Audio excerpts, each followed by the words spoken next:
Maraming nagtatanong po sa akin, Chinky, paano ba guminhawa ang buhay ng tao? Paano bang yumaman ang isang tao? Everybody wants to become a millionaire. Ang sinasabi ko parati, ang pagyaman ng isang tao ay hindi po nag-uumpisa kung anong laman ng kanyang bulsa, kundi kung ano ang laman ng kanyang isipan. I'd like to share to you a simple formula that can really help you on how to become wealthy. Let's start with this. Mindset plus action equivalent to what we call as result. Ulitin po natin. Mindset plus action equivalent to result.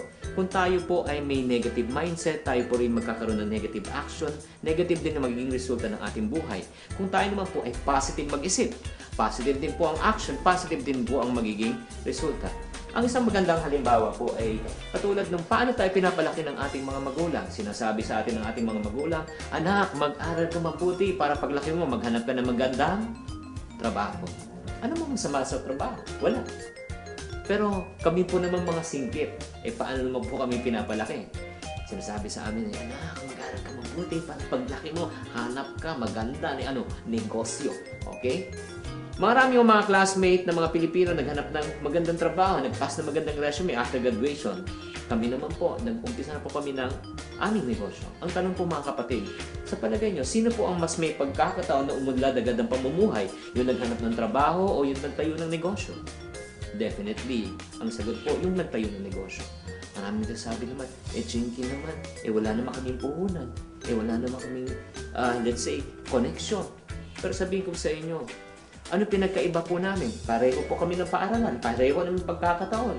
Ang pinagkaiba po, kung ano po ang mindset ng magulang sa kanyang anak. Ganun po kapangyarihan yung mindset. If we change our mind, we will change our life. So may mga katanungan, paano ba natin binabago ang ating mga mindset? Una, ang sinasuggest ko parati, kailangan po tayong magbasa ng mga positive na libro. Makinig tayo sa mga tapes or mga preaching or if not naman motivational speakers.